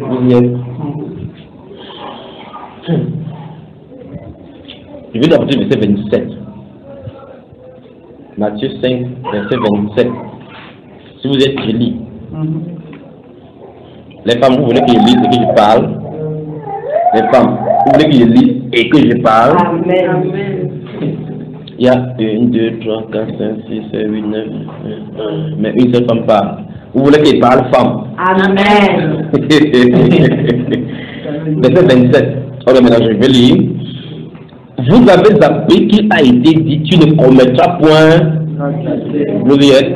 Mais moi, je vous dis que quiconque regarde une femme pour la convoiter a déjà commis un adultère avec elle ou dans son cœur. Je parle. Vous voulez que je parle? Amen. Écoutez, regardez-moi bien dans les yeux maintenant. Chaque fois que vous allez vous emballer là, comme les hamburgers, écoutez, regardez, je mets dans ça. Non, j'arrive là maintenant, c'est pas toi. Donc on a lu le cas qui te concernait. On a mis ton cas dans Proverbe chapitre 6. On a dit, mon fils, garde ces enseignements-ci, que ce soit au-dedans de ton cœur, parce que l'enseignement est une correction, ainsi de suite, une lumière. Puis on a dit que cet enseignement-là, si tu gardes dans ton cœur, ça va te préserver de la femme corrompue. C'est ça dont il est question ici. De l'adultère, de la femme adultère qui tient le langage doucereux. Puis on dit, ne la convoite pas dans ton cœur à cause de ça. Vous ne voulez pas parler. C'est parce qu'on a lu aujourd'hui dans ce livre de Proverbe chapitre 6. Là, maintenant, puis je suis précise que lorsque tu mets dans la beauté, elle met quoi aux yeux déjà? Que ne regarde pas ce fan, que ne te laisse pas séduire par tes. Alors, et Jésus dit, si quelqu'un regarde une femme, pour la convoiter dans son cœur, il a déjà commis adulte.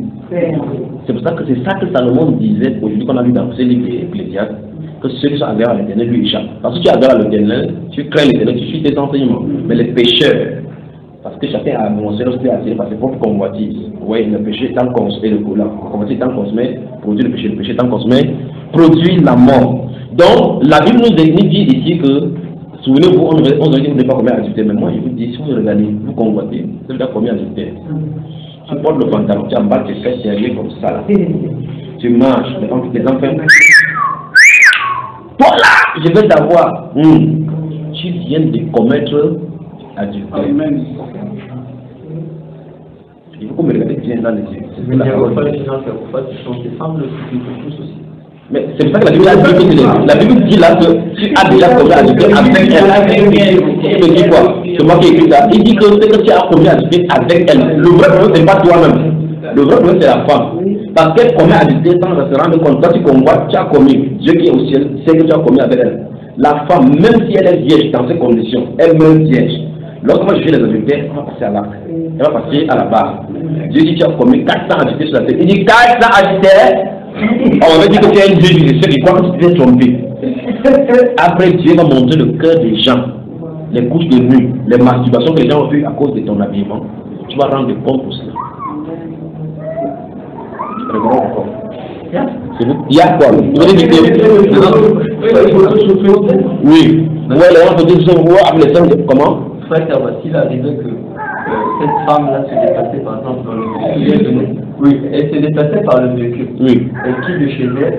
Comment tu vas combattre quelque chose que tu ne vois pas? Et elle descend là par exemple. Oui. Ça veut dire que en ce moment. Donc le vêtement finalement n'a rien à voir en fait. C'est un peu ce qu'on fait. Non, non, c'est justement le vêtement qui est.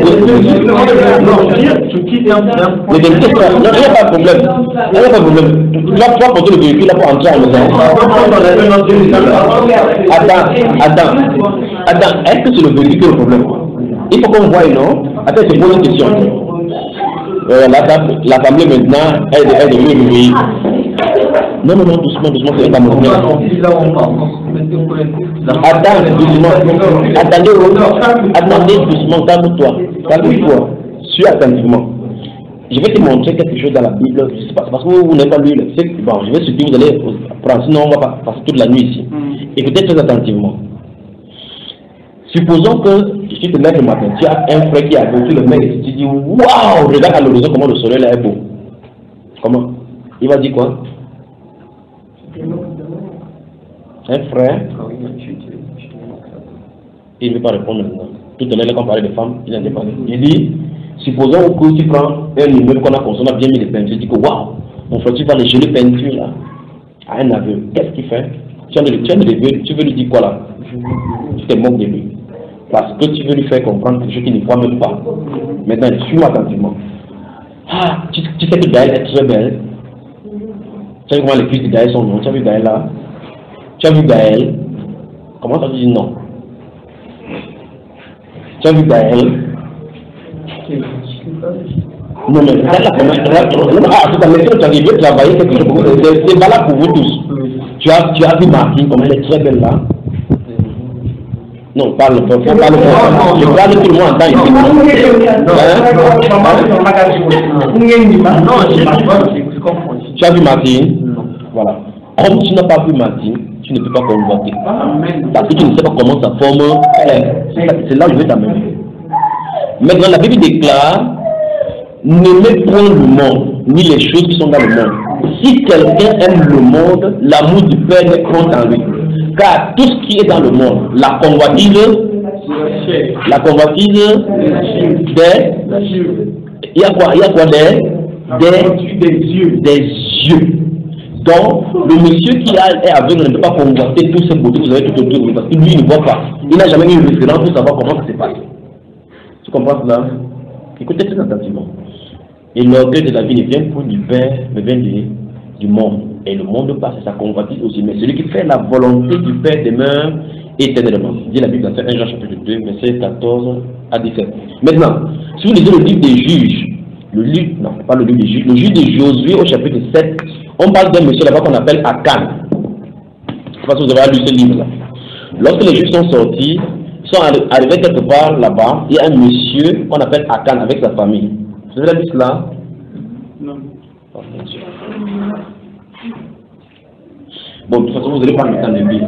Ils sont allés quelque part. Il y avait les interdits. Dieu avait dit clairement que quand vous allez aller quelque part pour lutter, là, détruisez tout. Quand les gars sont allés dans l'armée, il a couru, il a vu, il a entendu, il a vu l'or, le manteau et autres. Il a dit que Moïse, lui, il est fou. On voit l'argent comme ça, on le tue. Il a pris, il est allé comme ça, caché ça dans sa tente. Écoutez très attentivement. Il a allé cacher ça, personne ne connaissait. La fois prochaine, quand Israël va être libéré, ils sont sortis comme ça pour aller combattre. Dieu avait dit que tant qu'Israël resterait sous sa protection, personne ne pourrait les battre. Ils sont partis comme ça pour aller combattre, 36 hommes sont morts. Ils sont rentrés, Josué s'est prosterné, dit que Seigneur, mais les autres voisins vont entendre qu'on a battu Israël, ils vont se lever contre nous. Qu'est-ce qui se passe? Dieu dit il y a de l'interdit au milieu de vous. Je vais là, Dieu dit, ok, lève, claque les tribus ici, je vais diviser dans telle tribu ça se trouve. Dans telle famille ça se trouve, dans telle maison, alors dans Juge, on va dire l'ascension. Juge, Josué chapitre 7. Souvenez-vous de là, on est parti dans le Matthieu. Josué chapitre 7. J'arrive, c'est au niveau des yeux que le grand se trouve, d'accord?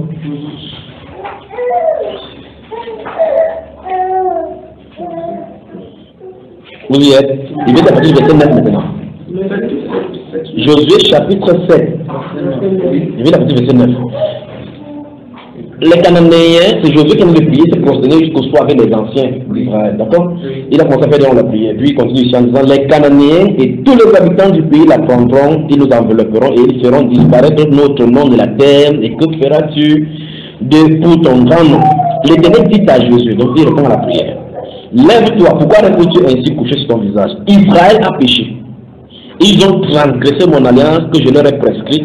Ils ont pris des choses dévouées par interdit. Ils les ont érodées et ont dissimulé et les ont cachées parmi leurs bagages. Vous avez vu cela? Aussi, les enfants d'Israël ne peuvent-ils résister à leurs ennemis? Ils tourneront le dos devant leurs ennemis, car ils sont sous l'interdit. Prendre quelque chose que Dieu a interdit, toute la maison est dans l'interdit. Je ne serai plus avec vous si vous ne détruisez pas l'interdit du milieu de vous. Gardez toujours cet esprit-ci, ce verset dans votre. Tant que Dieu demande, on a parlé aujourd'hui de la ligne de séparation. Tu ne sais pas, tu tournes en rond, tu dis non, quand le Dieu me convaincre, sache que tu vis dans le péché. Verset 13. Lève-toi, sanctifie le peuple. Tu diras, sanctifiez-vous pour demain, car ainsi par l'Éternel, le Dieu d'Israël, il y a de l'interdit au milieu de toi. Israël, tu ne pourras résister à tes ennemis jusqu'à ce que vous ayez ôté l'interdit du milieu de vous. Quand il donne cette acte-ci, cette déclaration solennelle à l'assemblée, ce garçon devait savoir quel Dieu s'en est servi. Il devait courir rapidement, se prosterner, demander pardon. Il est resté caché comme ça pour qu'on fasse la recherche d'arriver sur lui, quoi qu'on ne veut pas trouver. Vous vous approcherez, verset 14, vous vous approcherez le matin selon votre tribu, de la tribu et la tribu que désignera l'Éternel s'approchera par famille. Et la famille que désignera l'Éternel s'approchera par maison. Et la maison que désignera l'Éternel s'approchera par homme. Pourquoi Dieu ne dit pas que c'est Akan qui a volé? Il a fait une réunion, il dit, toi, on dit, oh, c'est telle tribu. Si c'est Isaacar, on dit, ok, Isaacar, mettez-vous de côté, tout le monde, vous pouvez rentrer. On dit Isaacar, on dit tel père, telle famille, sortez. On dit homme. Tous les hommes de cette famille, on dit c'est toi. Pourquoi on ne peut pas dire depuis que c'est toi? Voilà la manière de Dieu agir, n'est-ce pas? Verset 15. Celui qui sera désigné comme ayant pris de ce qui était dévoué par interdit sera brûlé au feu. Et lui et tout ce qui lui appartient pour avoir transgressé l'alliance de l'Éternel est commis une infamie en Israël. Vous voyez la dangerosité d'être dans une famille de quelqu'un qui est idolâtre. Donc on le sanctionne. Josué se leva de bon matin et il fit approcher Israël selon cette tribu. Et la tribu de Juda fut désignée. Vous avez vu, ça veut dire que les autres font ouf. Il fit approcher les familles de Juda et la famille de Zérak fut désignée. Il fit approcher la famille de Zérak par maison et Zabdi fut désigné. Il fit approcher la maison de Zabdi par homme et Akan, fils de Kamri, fils de Zabdi, fils de Zérak de la tribu de Juda fut désigné. Jésus dit à Akan, mon fils, donne gloire à l'Éternel, hein, et il sait que l'ascension c'est le feu. Le Dieu d'Israël et rend-lui hommage. Dis-moi donc ce que tu as fait, ne me le cache point. Là, quand Dieu a dit c'est lui, tu ne peux plus rien faire. Écoutez, c'est la réponse d'Akan qui nous amène au niveau de la convoitise, la Pakoskan, le sexe avec les femmes. Verset 20. Akan répondit à Josué et il dit, il est vrai que j'ai péché contre l'Éternel. Il me fait rendre compte, n'est-ce pas? Le Dieu d'Israël, et voici ce que j'ai fait. J'ai quoi? Alors j'ai dans le butin un beau manteau de chinéar, 200 cycles d'argent et un lingot d'or du poids de 50 cycles. Je les ai convoités. Il a. Convoités. Non. Il a. Convoités. Non, vous ne sais pas. Il a. Deux. Il a. Convoités. On ne peut pas convoiter sans voir. C'est là où je vais vous amener. Quand il a vu, quand il est en train de se battre dans ce temps-là, il a vu l'eau, il a dit, mais ça a créé un problème. Alors, rentrons maintenant sur les femmes. Lorsqu'une femme part, tu traverses, elle fait le délai comme ça. Je t'envoie, en enfer, le délai dit je t'envoie, en enfer, tu as la suite comme ça là. Madame, je peux te prendre ceci avec toi. Tu sais très bien la glace, mais ceci. Tu sais exactement que la glace, si, et elle me sait. C'est pour ça que vous voyez les filles, quand vous délivez, vous entendez qu'elle dit que ça fait longtemps, un homme ne me drague pas. Donc elle s'attend à ce qu'on l'a. Vous entendez que c'est la sorcellerie que les femmes ont là. Donc ce qui passe, c'est pour ça qu'elle change d'habit. Tu vois, une fille va au miroir, c'est pour ça que la femme et les miroirs, c'est comme ça. Elle va au miroir, elle porte, elle comme ça. Vous entendez la boulangère avec une femme observée, là où il y a la boulangère avec les verres, avec les vides. Pendant que tu passes pour regarder le père, elle regarde le miroir. Elle passe à côté d'une voiture, observez les regards, toujours le miroir. Quelque chose ne va pas chez elle. Elle veut savoir si elle allume bien. Alors quand elle passe, elle se sent donc à l'aise. Non. Elle dit, je suis encore marchandable. Je suis encore bon marché. Maintenant, le problème maintenant que la Bible dit, c'est, Jésus dit dans ce marché chapitre 5, verset 28, il dit, il vous a été dit, verset 27, que tu ne commenteras point dans cette même moi. Je vous dis, si quelqu'un regarde, et puis, alors la question c'est, qu'est-ce que l'homme regarde? Toi tu dis que elle va entrer dans la voiture, elle va entrer dans la voiture en montant ici, si elle a porté le menu en montant, plus elle est en haut, plus tu es en bas, plus tu vois son caleçon, n'est-ce pas? Elle s'assoit ici devant, elle regarde de tes tu vois ça, pendant que tu parles, tu as la sueur, te fais jouer. C'est ça mon frère. Quand tu as vu là, même si tu vas de ce regarder le plan, quand tu vas finir, l'image est déjà là. Parce que regarde l'ampoule là, regarde l'ampoule, ferme les yeux maintenant. Tu vois que même en faisant les yeux, tu vois l'ampoule, non? C'est comme ça que son image est, c'est pour ça qu'il y a les couches de nuit comme ça. Les couches de nuit. Il y a les enfants, on va parler des choses là maintenant. Alors, la femme est une arme de destruction massive. C'est pour ça que ça t'a suscité tous ces mots ici pour faire tomber les gens dans le péché. Donc, le péché qui règne dans le monde maintenant, c'est le péché sexuel. Parce que c'est par là où ça a commencé. Ça doit finir par là. D'accord? Matthieu chapitre 29, chapitre 19, commençons là-bas. Continuons. Alors, là où je voulais vous amener, c'est ceci, c'est que toutes les filles qui portent les mini-jupes et les culottes sont des filles adultères, on les appelle les prostituées, la Bible. Regardez, il va bien dans les yeux. Regardez, comment la bouger? Dis-moi, frère, oui. Il y a des amis, plutôt les amis féminins, dès que tu vois la femme mettre ça entre nous mecs, on ne peut pas mettre ça. Bon, maintenant, il faut la question. Toi, tu veux porter ce que tu as porté? Non. Pourquoi tu dis non? C'est parce que la couture là ne va pas avec les hommes. Ça ne va pas avec les hommes. Bon, pourquoi quand elle porte, ça ne te dérange pas? C'est pas typiquement. Non, il dit pourquoi quand elle porte, ça ne pose pas problème. Oui. Il y a la soeur Image Aïmi elle dit. Non, laisse-la poser la question. Dis-lui qu'elle pose la question. Rappelle-lui la question là. Si tu n'as pas pour toi, si tu as pour toi bien porté et quand tu peux avoir quand même. C'est-à-dire que si tu t'habilles bien, parce qu'on va plus t'habiller. Comment elle dit pour ça? Regardez, quand vous priez, Dieu écoute. Est-ce que Dieu sait ce que vous allez lui demander avant que vous ne priez? Mais vous priez quand même, non? Bon, maintenant. Même si on doit te convoiter, comme vous dites là, je veux encore revenir sur la convoitise. Habille-toi d'abord quand même. Donc, comme on te convoite, si tu t'habilles bien, on te convoite. Si tu ne t'habilles pas bien, on te convoite. C'est ça que tu dis mieux, je ne m'habille pas mal. Je m'habille comme je m'habille, pourquoi tu convoites? Écoutez très attentivement. Je recommence encore ce qu'il dit. J'ai dit, est-ce que tu as vu comment Gaël est très séduisant? Tu as vu cela? Pourquoi? Parce que tu n'as pas vu. Mais s'il dit comme ça, qu'il y a une Gaëlle qui avait vu en boîte de nuit qui avait balancé ses intérêts comme ça, ça va dire, oh oui, frère, je le Gaëlle là, ah, elle me tue seulement. Écoutez, si vous vous habillez bien, il n'y a rien à voir pour convoiter, parce qu'on voit quelque chose. On va te draguer, mais pas convoiter. Parce que les femmes, naturellement, on a vu dans une autre enseignement, c'est les hommes, naturellement, quand ils voient comment tu es belle, ils veulent seulement être comme ça avec toi. Non, doucement, c'est pour les femmes. J'arrive là. Patience. N'allez pas vite parce que je veux que vous saisissez. Ce que je veux dire, c'est ceci. C'est que si une femme se court, tu ne vois pas la forme, tu ne peux pas imaginer la forme. C'est ce que je t'en ai dit. C'est en fonction de la forme que tu imagines ce qu'elle peut être. D'accord? Si une femme se court normalement, tu ne peux pas savoir qu'elle est comme petite comme la Toyota, ou bien que le derrière est comme le Caterpillar. Tu ne peux pas savoir.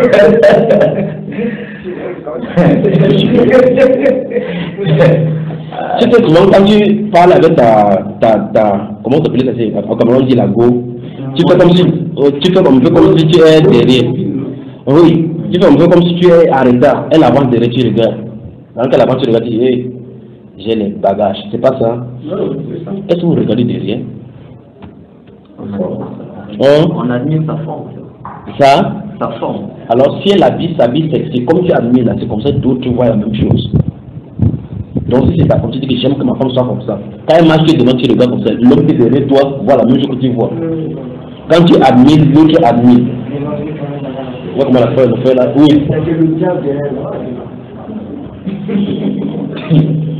Que Dieu vous bénisse.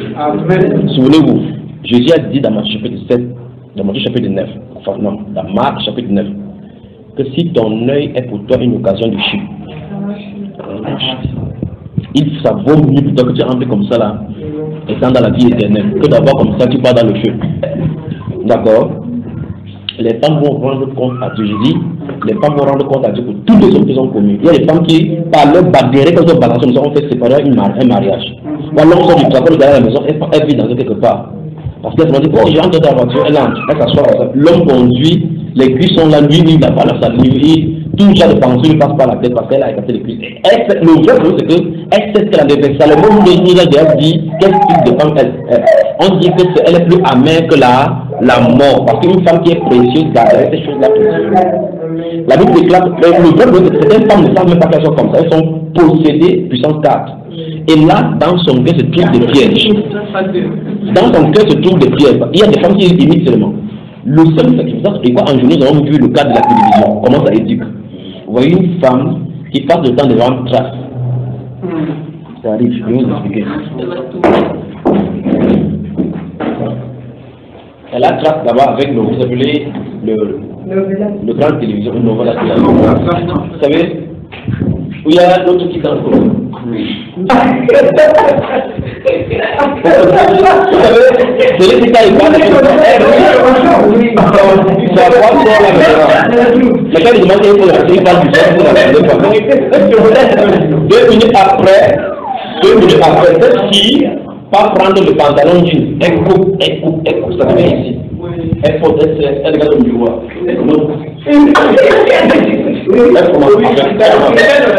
C'est pas ça. Quand elle commence à faire comme ça, là, elle commence à sortir avec. Parce que la télévision lui a inculqué la notion de tourner les cinq comme ça. Elle a reçu l'enseignement. En fait, elle est possédée par l'esprit qui est derrière là-bas. Parce que toutes ces stars-là viennent là-bas avec une onction pour envoûter les gens. Et quand elle a vu le petit fille, elle sort désormais comme ça. Vous voyez une fille qui avait quelque chose qui commence à marcher, c'est sa petite. Elle achète la fille et vient comme ça. Elle coupe la partie pour monter son nombril dehors. D'autres achètent, elle coupe la partie. Ils ont le ventre et dos dehors. Qu'est-ce que le ventre fait dehors? Qu'est-ce que le dos fait dehors? D'autres coupent des habits comme ça là. Elles vont chez les couturières. La couturière met le maître là. Elle dit je suis pas une maman, mais on coupe ici. Comme ça quand elle s'assoit. Et là, quand elle s'assoit au milieu des gens, là comment elle fait? Elle prend le son santé, elle coupe comme ça. Pourquoi elle fait encore comme ça? Il dit, dis-moi, il faut m'expliquer pourquoi elle fait encore. C'est pas elle qui a coupé ça. Pourquoi elle fait encore maintenant vous appelez elle a encore la robe, elle jette là-dessus parce qu'il y a quelqu'un devant elle. C'est un témoignage que, elle est possédée. Parce qu'elle est possédée, elle aurait fait que ça descende. D'autres, elles vont au marché là, elle prend les habits, elle prend le sang, c'est long, elle met comme ça. Elle arrive en bas, elle dit, elle cherche plus sa petite soeur, elle cherche plus sa petite soeur. Elle prend la veste, elle fait, elle dit, si, ça monte. Mais pour elle, il y avait sa taille, elle prend sa petite soeur. Elle a fait quelque part, ce que c'est fait. Même pour péter, même c'est un problème. Alors, je veux que vous me dites, ce n'est pas la possession. Il dit, ce n'est pas la possession. D'autres encore, j'arrive là. D'autres encore, elles montent là, c'est comme pour le talons. D'autres nous mettent encore, c'est bien, d'autres encore, c'est terrible. Même nos lèvres, c'est gros comme ça là. Elles portent ça. Vous voyez, c'est serré ici. Elles marchent comme ça. Je ne sais pas si elle a dit c'est bon. Elle souffre, tu vois, si elle fait comme ça, mais elle est toujours dedans. C'est pas qu'elle est possédée, parce que normalement, elle doit avoir mal ici. Mais elles sont toujours là comme ça, parce qu'elles ont vu ça, c'est pas comment une fille fait comme ça. Elle ne sait pas que celle-là ne porte pas ça constamment. Elle vient comment faire la publicité que acheter. On la paie, elle est constamment là comme ça. Plus tard, qu'est-ce qu'elle va faire? Écoutez, ce sont les femmes ici. Elle marche comme ça. Elle dans le pied, fait mal. Dans son petit sac se trouve encore la bouche. Donc la femme est possédée sans savoir. Elle marche partout, elle a 2 chaussures.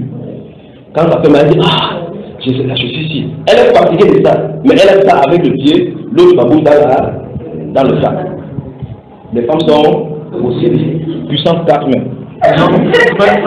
J'arrive, laisse-moi d'abord parler. Laisse-moi parler d'abord. Laisse-moi parler. Alors, ce que je veux dire c'est ceci, c'est que Dieu est en train de dire que les femmes, leur accouplement peut pousser les gens dans l'adultère. Et le vrai problème c'est que cette adultère-ci, elle le fait parce que l'expression de son cœur est un filet. On a vu son livre à Ecclésiaste. Et cette expression de son cœur qui est à l'intérieur, on dit qu'elle attrape un homme, c'est pour la mort qu'elle entraîne. Chaque fois que tu vas regarder, il faut te dire, petit à petit, l'homme vient à la maison, il est transformé. Il aimerait que sa femme porte tel style d'habit. Il aimerait que sa femme soit sexy. Mais pourquoi tu t'habilles toujours comme une mère? En fait, parce qu'il y a une fille à dehors qui a tourné ses fesses là-bas comme les fronts. Il a vu que c'est le modèle là-bas. Elle, où est-ce qu'elle l'a pris? Elle a vu à trace. Vous voyez que normalement, une fille quand elle descend les escaliers, elle tend le cou comme ça. Vous voyez que son cou tendu. Elle fait les sentiments. Vous voyez une fille qui marche comme ça là. Son nez est plat comme ça. Tu dis, ton nez est droit comme moi, elle dit merci. Mais même si on la trompe, elle dit toujours merci. Le nez est plat comme ça. On ment les filles, elle ment les gens, elle te trompe. L'adultère est à la porte de nous tous. Maintenant, Jésus dit, sauf pour cause d'infidélité. Alors, une femme qui porte des menus au marché en rentrant, elle est déjà infidèle. Donc, son mari a le droit de divorcer, n'est-ce pas? Et si, comment tu fais tu maintenant? C'est la Bible là, non? Et si maintenant son mari couche encore avec elle, elle suit tout le pays, parce que beaucoup de personnes doivent coucher avec elle avant qu'elle rentre. N'est-ce pas? Vous voyez que les hommes qui achètent des menus à leur femme, ce sont des problèmes eux-mêmes. Bonne soirée.